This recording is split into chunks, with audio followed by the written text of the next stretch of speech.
Assalamu alaikum wa rahmatullah and good day to all of our beloved viewers to the Voice of the Cape's YouTube and Facebook page. My name is Amir Adams and it gives me great honor and privilege to be able to interact with all of you who are preparing for your upcoming NSC examinations. Of course, this is the Voice of the Cape's annual Matric revision program. And of course, this year, for the year 2024, this program is proudly being sponsored by the Two Oceans Graduate Institute. This is an institute which is an accredited online platform where you can become a high school teacher or a primary school teacher by studying in the privacy of your own home.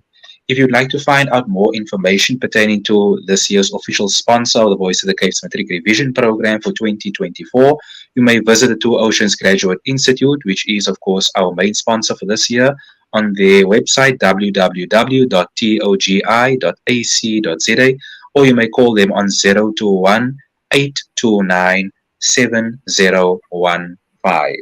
For today, it gives me great honor and privilege to introduce you to our respected facilitator for today's Matric revision session, and that is none other than Mrs. Ni-shaat Dastagir, who is an English educator at the Mitchells Plain High School, and she will be going through content for English Paper 2. Let me repeat, English Paper 2, where she will specifically be dealing with Othello and the character list in particular. Without further ado, we hand over to Ms. Ni-shaat Dastagir to conduct today's session. All yours, ma'am.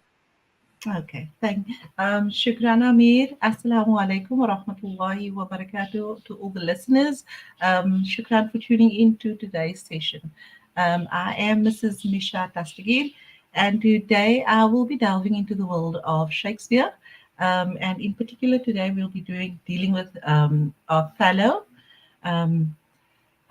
We'll be dealing with the character list, and hopefully, inshallah, we'll be able to get onto the themes as well.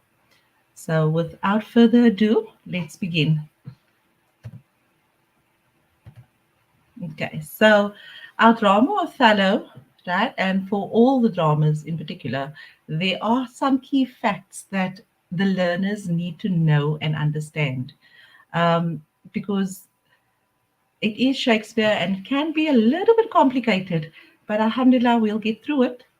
Okay, so some of the key facts that learners need to understand in Othello, you need to understand that the full title of the drama is the Tragedy of Othello, the Moor of Venice. The play was written in England in the year 1603, and it was first published in 1622.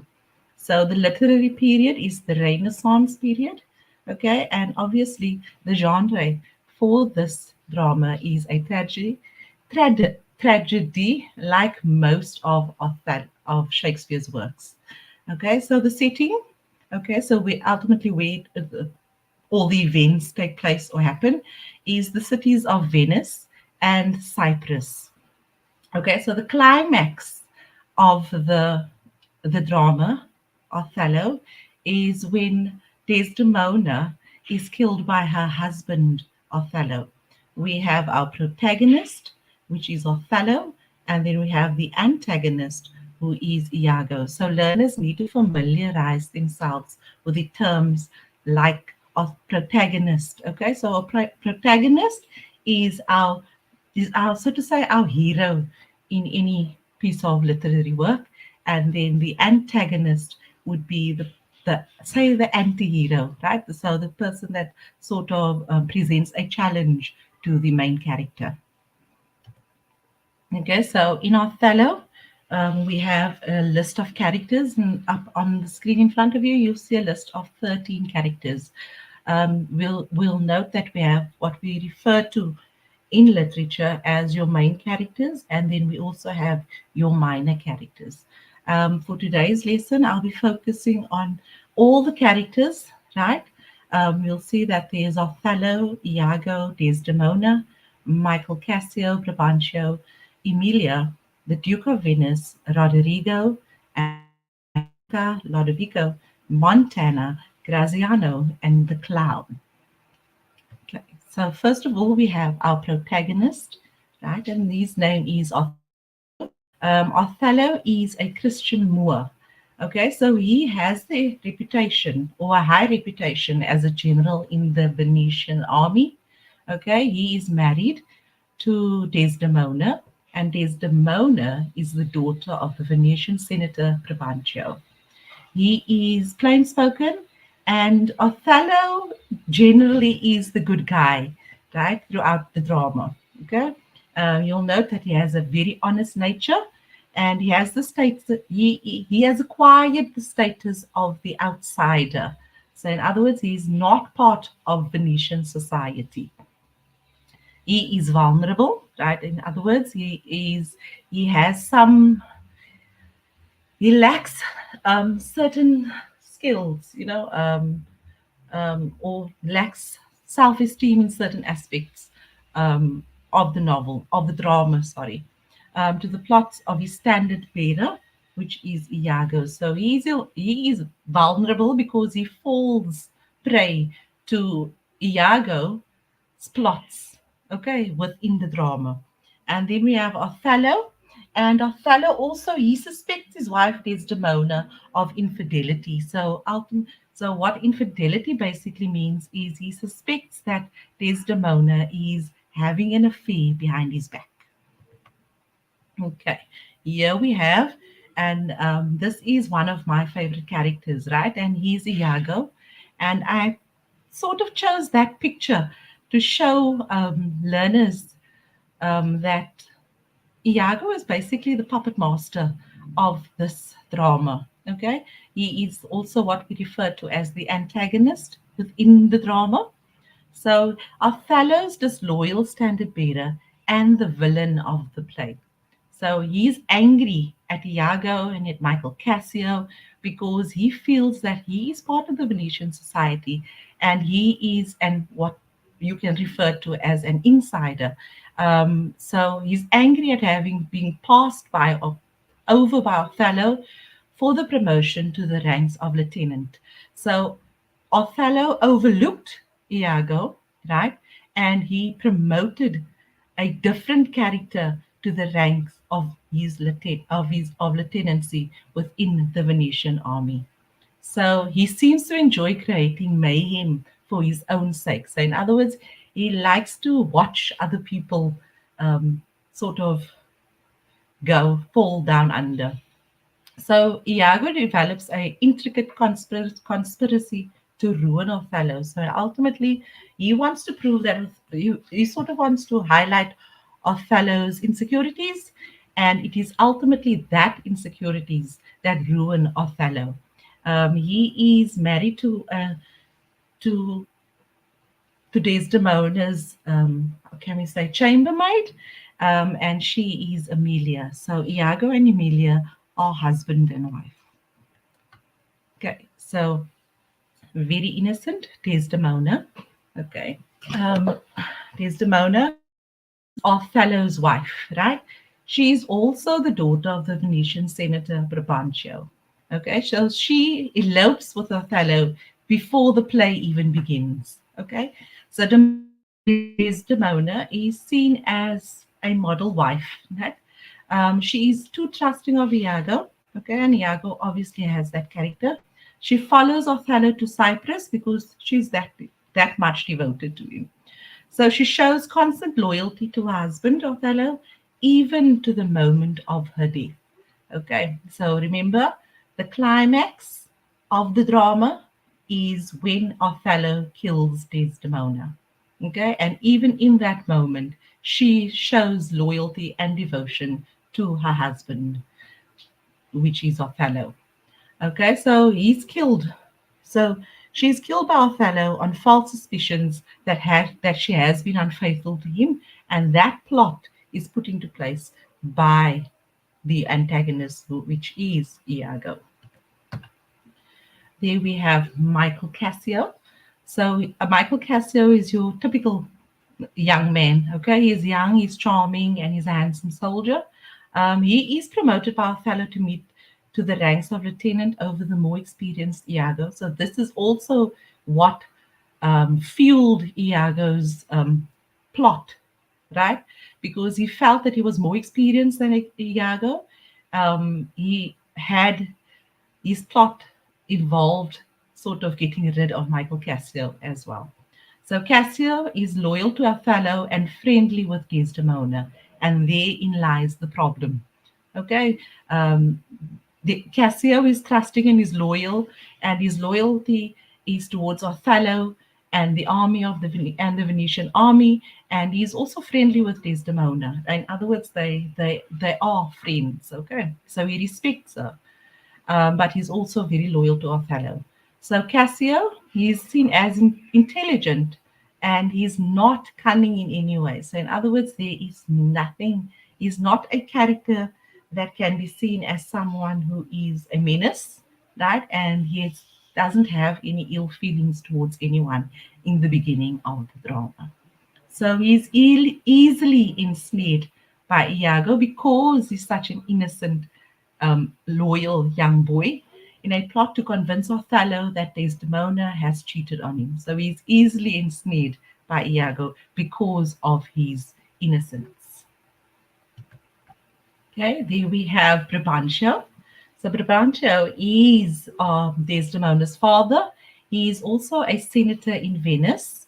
At first, enraged. Okay, so Brabantio is in first enraged by the fact that, or is angry at the fact that Desdemona and Othello are married. Okay, but later grants them a grudging blessing. So, in other words, at first he is angry at his daughter for eloping with Othello, but later on he does sort of give them a half-hearted blessing, for, to, so wishes them well on the road of marriage. Okay, his blessings never seems heartfelt.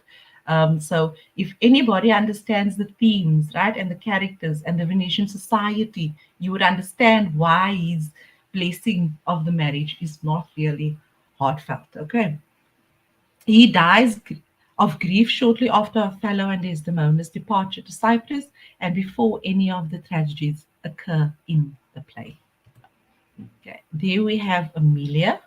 Okay, Amelia is Iago's wife. Okay, and unknowingly, she sort of also helps Iago's plot to this, is assisting Iago in his plot to destroy Othello. Okay, so she's Iago's wife. She's also Desdemona's friend and serving woman. In other words, she's a chambermaid or a maid. She less Emilia is less idealistic about marriage and the world in general. Okay, she is loyal to Desdemona, her mistress, but how loyal is she? And that's the question you need to ask yourself. She steals Desdemona's handkerchief for Iago, but does not know anything about Iago's plot at the time when she steals the handkerchief. When she does learn about Iago's plot, she tells all, and Iago kills her for exposing him and his devious plan. So, in other words, there's two tragedies now that learners need to take note of, right? So, that is first the tragedy of Othello killing his wife, who is Desdemona, and then the second tragedy is Iago killing his wife Emilia.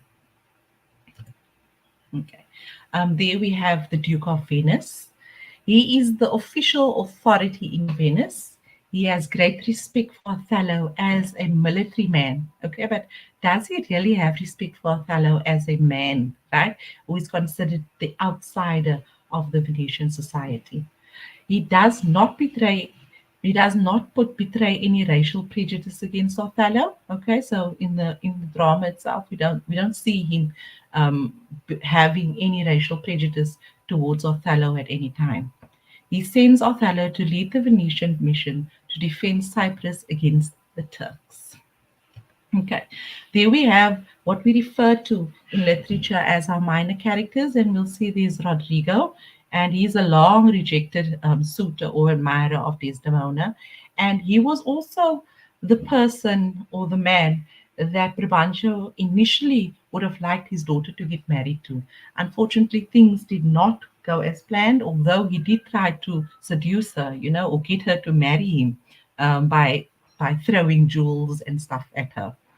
And then we have a Bianca, and Bianca is a prostitute in Cyprus at the time, who expresses real feelings towards Michael Cassio. However, Michael Cassio mocks her for it.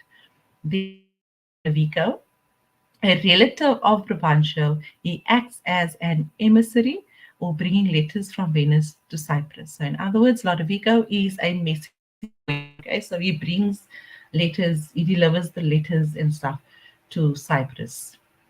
Then we have Montana, the governor of Cyprus before Othello's time. Okay, then we also have Graziano, a kingsman of Brabantio who accompanies Lodovico from Venice to Cyprus. Then we have the clown, right? And this is ultimately Othello's fool or servant, right? So he's seen as a jester as well. So he provides entertainment, okay? And I want learners to take note of one aspect. So he only appears in two short scenes in the drama, but his riddling language reflects Othello's own language as the Moor descends into madness. So the clown is symbolic, right, of Othello's own language, right, as he descends into madness.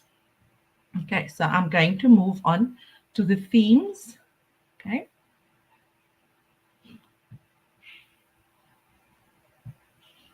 okay.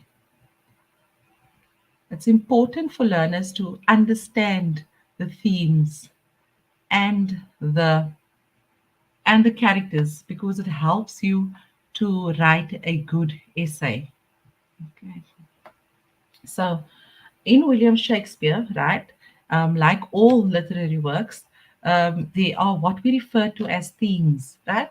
So, themes are either short, so that only last for a maybe one act, right? And then we have also themes that last throughout the novel or drama.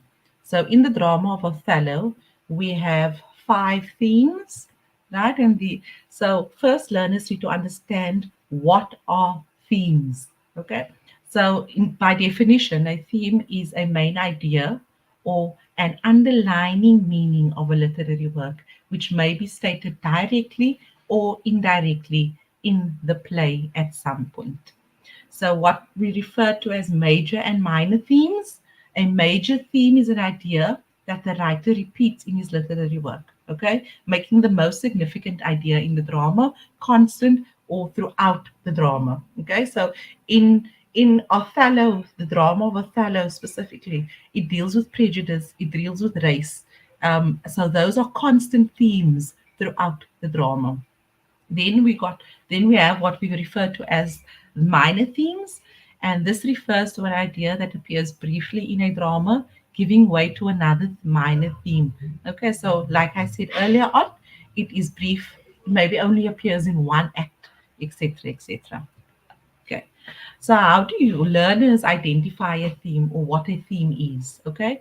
So sometimes the writer would express a theme through the feelings of the main character, okay, about the subject he has chosen to write about. Themes are presented through thoughts and conversations of different characters. So there are themes that come across in Iago's soliloquies. Okay, so learners need to also be familiar with how to identify those themes, right? And pay special attention to the soliloquies because that is where certain things are revealed. Okay. The experiences of the main character in the literary text also gives us an idea about its theme. The actions and events taking place in a narrative are consequential in determining the theme. Okay. So in Othello itself, right, we have five themes that the drama deals with or the play deals with. And the first one is prejudice. Then we have appearance versus reality. We also have jealousy, manhood and honor, womanhood and sexuality. Okay. So the first one here, prejudice. Okay. So the most prominent form of prejudice in Othello is racial prejudice. Okay. So in other words, you'll find that there's a lot of what we refer to, maybe we can call it jokes about Othello and the color of his skin. Okay. Because he's not white like most people in that society at the time. He is a darker skinned man. So referenced, and here I used a reference to Act 1, and where we have Rodrigo and Iago belittling Othello in obvious racial terms, referring to him as a Barbary horse and thick lips. So in other words, a Barbary horse is a black horse, right? And obviously he has thick lips. They're referring to his lips as well. So, in almost every case, the characters describe Othello as an animal or a beast, okay, and terms, right? So, that also highlights the racial prejudice that is happening in the drama. So another one is the characters almost always use direct language to define Othello as an outsider of the white Venetian society, but as being less human and therefore less deserving of respect, hence the references to animal or beasts. Okay. Then Othello also seems to have internalized his prejudice by describing himself in similar unflattering racial terms. So, in other words, he now internalizes what people says about him, right? And he refers to himself in the same manner, or he sort of his self-esteem drops, right? Because he thinks that everybody is saying this about him, so he sort of takes that in and he starts describing himself in those terms as well. So, after Desdemona's supposed unfaithfulness, Othello quickly turns into the unrational animal or monster that the white Phoenician society accuses him of being. Okay, there we have again prejudice continues. So misogyny. So most of you should know by now that misogyny means or refers to a dislike or maybe an innate dislike towards women or hatred of women is also displayed throughout the drama. So primarily focusing on women's honesty and dishonesty about who they are. Right. So, in all cases, the characters also who display these prejudices seek to control and define another person or group who intimidates them. So, what ultimately intimidates them is Othello, the black man, coming in. He becomes the general of the mostly white Venetian society, and then also women, are they honest or dishonesty when it comes to certain aspects of their womanhood. So prejudice is used to identify outsiders and insiders and to place yourself within a dominant group. So it's the in group and the out group. And obviously, in the society, um, Othello is seen as an outsider, and the white purebreds of the Venetian society is obviously the insiders. The same way this applies to women also in the drama, where women are seen as outsiders and men are seen as insiders. Okay. An example of this is when Othello concludes his suicide speech. So after Othello kills his wife, Desdemona, for seemingly being unfaithful, right? He has in conclusion of the play, he uses religious prejudice against Muslims to cement his place within the mainstream Christian Venetian society. Okay. So here we have another one, and this is very popular because I think we find it in Hamlet, we find it in the picture of Dorian Gray, we also find it in the Life of Pi, Hamlet, and it is the theme of appearance versus reality. So the tragedy of Othello centers on the ability of Iago to mislead the other characters by encouraging them to misinterpret what they see. Okay, so in other words, Iago is a master puppeteer, okay, and he sort of puts things in some of the characters' heads and minds, and so they misinterpret innocent moments among between each other. Okay, so Othello himself is susceptible to Iago's ploys because he is honest and straightforward. So we need to understand that Othello is simply a a man with a low self-esteem, right? Um, he's honest, right? And he's quite trusting also, which makes him to a very large degree a naive person, right? Because Iago is able to use these character traits against him. Okay. An example of this is when Iago says, the Moor is of free and open nature. And this is an example of Iago manipulating um, Othello.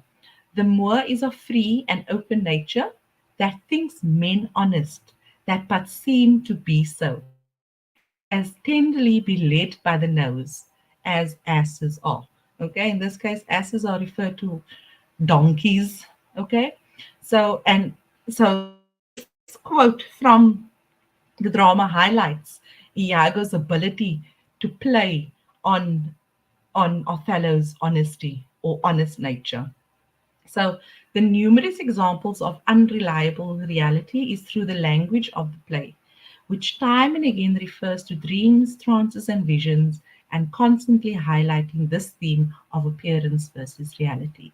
So, Shakespeare extends this theme by including the art of playwriting and acting, and he does this by incorporating Iago's soliloquies, etc. Okay. Then appearance versus reality continued. Iago creates scenes within scenes, right? By setting up encounters between two characters and putting a third in the position of a spectator. A good example of this is when he has Othello watch Michael Cassio, and Desdemona speak, and he has Othello watch him speak with Cassio about Bianca.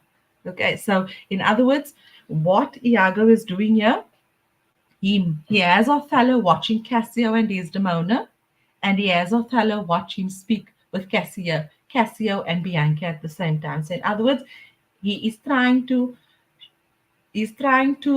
get Othello to misinterpret the interactions between Cassio and the two female characters, which are Desdemona and Bianca. Okay, so by doing this, Iago manipulates Othello so that he sees the appearance Iago wants him to see rather than the reality of what is happening, making Iago ultimately the director, right? Again, puppet master, director of the play. Iago also addresses the audience through his many soliloquies, and learners need to familiarize themselves with the soliloquies within the play. Okay, I think Hamlet has like something like six soliloquies, and soliloquies is basically what we refer to as one side. So, in other words, it's the character addressing the audience.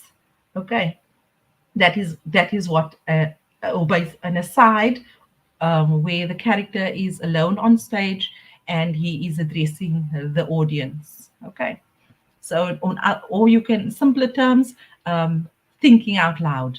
Okay, so Shakespeare draws attention to the way that a playwright and actors create an appearance on stage that tricks the audience into seeing something other than the reality of what is actually happening. Okay, so I'm just going to go to the next themes, part two. Okay. Okay. So here we have, this is the third theme in the novel. I'm sorry, in the drama, and it is jealousy. Okay. So jealousy is closely associated with the theme of appearance versus reality. An example of jealousy in the drama or play is when Othello demands that Iago provide ocular proof of Desdemona's infidelity. Okay, so in other words, Othello wants to see visual evidence. He wants to see hard evidence that his wife is being unfaithful to him. Right. So Othello's jealousy impedes his ability to distinguish between reality and appearance. So the ocular evidence, right, that Iago does present to Othello is obviously the handkerchief, right? And this handkerchief is a symbol of Othello's love for Desdemona, right? And it's the handkerchief was passed down from Othello's mother, okay, and Othello gave it to Desdemona. So that is the ocular proof that Iago uses, to prove Desdemona's infidelity. So when Othello is overcome by jealousy, he becomes beast-like, falling into an epileptic fit that robs him of his ability to speak intelligibly. In other words, he becomes enraged. He, he sort of what they talk to term as beast-like, and he loses his ability to think straight, right? So intelligibly, his ability to think straight and to speak properly. So both Rodrigo and Iago acts to destroy Othello out of jealousy, leading to disastrous consequences. I think you should all remember that Rodrigo, yes, he's a minor character, but he's also in cahoots with Iago because he is also in love with Desdemona, and he feels that he is more deserving of Desdemona given the society, due to societal norms. Okay, so he assists. So Rodrigo then assists Iago to destroy Othello, right? Make it by using the theme of jealousy. And then we have manhood and honor, right? So in this era, right, manhood was associated with honor. Okay, so in other words, if you were an honorable man, right, that would give you higher status in your society. Your manhood was also judged by the type of woman that you have on your side as a wife. Okay, so throughout the play, the male figures seek to assert and protect their manhood and honor. So you'll see that when Desdemona seemingly is accused of infidelity, um, Othello feels like he has lost his manhood and honor. Okay, so ultimately, being the general of the Venetian army, if his wife was infidel, or if his wife was unfaithful towards him, it would obviously then affect him as a man. So Othello has attained political power through his military might. So in other words, he's a formidable um, man on the during war. And when Iago gets Cassio drunk and causes him to humiliate himself, this indicates the importance of reputation, honor. Okay, so reputation, honor, manhood. So Cassio asserts that reputation is all that makes you human. Okay, and when Iago gets Cassio drunk and Cassio has a whole fallout in the street, Cassio feels that he has lost his honor as a man, right? Because his reputation is all that makes him human. So, an example of that, I've lost my immortal part of myself, and what remains is bestial. Iago also asserts that reputation is more valuable than anything in the world. Good name in man and woman is the immediate jewel of their soul. So, in other words, if you maintain a good reputation, right, you will always be honorable and you will be a jewel of society.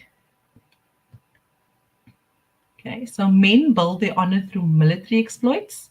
The primary means by which men define their honor when not in war is their ability to command the faithfulness of their women. Okay, so like in the previous slide, I said that when Othello felt that Desdemona was unfaithful to him, he sort of lost his honor as a man. So Brabantio's honor is called into question when he is unable to control the romantic impulses of his daughter Desdemona. Because Desdemona eloped with Othello and she never asked her father's blessing initially to marry Othello, right? But why did she do that? Okay, so that's one of the questions we need to ask also. Would their marriage have been acceptable in the era that they were a part of? So Othello is driven to question his own manhood when Iago makes him doubt whether he has power over his wife. So Othello is driven to question his own manhood, right? When Iago puts these ideas of Desdemona's infidelity and then creates the doubt in his mind, and he's also sort of he's questioning his own honor as a man. An example of Othello questioning his manhood is when he says, "A horned man's a monster and a beast." Okay? He is simply saying that to lose control of your woman is to lose everything that makes him human. Okay? So that is again manhood and honor, and his inability to control his wife, right? Sort of makes him weak. He sees himself as a vulnerable man who has lost his honor. Without the honor, Othello sees himself in the same terms as the previous characters do as the animal. Okay. Then we have womanhood and sexuality. So there are two contrasting images of womanhood that dominate the play. Okay, so one of them are reflected through Desdemona, and the other one is reflected through Bianca. So Desdemona is seen as the virtuous and loyal wife, right? uh, to Othello. And then we have the promiscuous woman embodied to a certain extent by Bianca. Okay, so if you have a look at the minor themes, what type of woman was minor character? Sorry, you'll note the type of woman that Bianca was. So, however, these different ways of describing women do not actually apply to real women. So, in other words, there are male fantasies imposed on women, ideals that men want women to fulfill, and the roles that women purposely play for men. So, in other words, um, they are the two identities of women, right? And the ability of women to sort of play on the man's ideal of what a woman should be within that era of time. Okay, so an example of this is when Desdemona often describes her devotion to Othello. She is playing the role of devoted and virtuous wife. Okay, and that is obviously what Othello would have expected in that time. Okay, then we have again womanhood and sexuality continued. Here we have Emilia, right? Emilia is Desdemona's maid, okay, chambermaid. So in other words, she looks after Desdemona, she dresses Desdemona, she bathes Desdemona, etc. Right? So she sort of knows all Desdemona's whereabouts, where she is, what she's doing, with who she's doing it. Okay. So yeah, Emilia, which is Iago's wife, also complicates the simple contract between the virtuous wife and the unvirtuous woman. Okay. So what makes her virtuous and what makes a woman unvirtuous is depicted in Emilia's character. So Emilia wants to please Iago and steal Desdemona's handkerchief, knowing that he wants it desperately. Right? So there we see an example of a virtuous wife. Right? She wants to please her husband, and therefore she steals um, Desdemona's handkerchief. Right? The handkerchief that was gifted to Desdemona by Othello. Okay, as a symbol of his love and devotion for her. Then, however, she tells Desdemona that she believes many women, including herself, would cheat on their husbands under certain circumstances. So Emilia never cheats, right? And she's never unfaithful to Iago, nor is Desdemona ever unfaithful to Othello. Okay. So Emilia affirms her independent virtue by defending Desdemona's virtue and revealing Iago's crime in the process. So they will see in the end when Emilia finds um, Amelia affirming her independent virtue is basically seen as the unvirtuous wife. Okay, so in other words, she's not wanting to please her husband, but rather she is defining her independence, right? When she defends Desdemona, right, and Desdemona's innocence, and and she does this when she reveals Iago's crime, right? And what is the crime? By taking the handkerchief from her and using it as ocular proof or proof of Desdemona's illness. So, womanhood in Othello is often defined by men in terms of pure virtue or voracious and deceptive sexuality. So, in other words, women have the ability to deceive the men in the society. And this is the way women are viewed in that time. Okay, so the play proves that women in general are far more complex than what men define them as. So, in other words, women are not just the plain and simple. So there's this gray area, right? And this is portrayed in Emilia's character throughout the novel, throughout the drama, sorry, and even Bianca. Okay. And I think that is the wrap for today. So next week we'll be looking at the symbols in Othello, And then thereafter, we'll maybe touch on some questions, inshallah. I hope you've got some more insight into the themes and the characters. Remember, learners need to understand this and they need to understand it well in order to make connections to write a good literature essay. So that's a wrap from me for today. Shukran everybody for tuning in. Assalamu alaikum wa rahmatullahi wa barakatuh. Amir?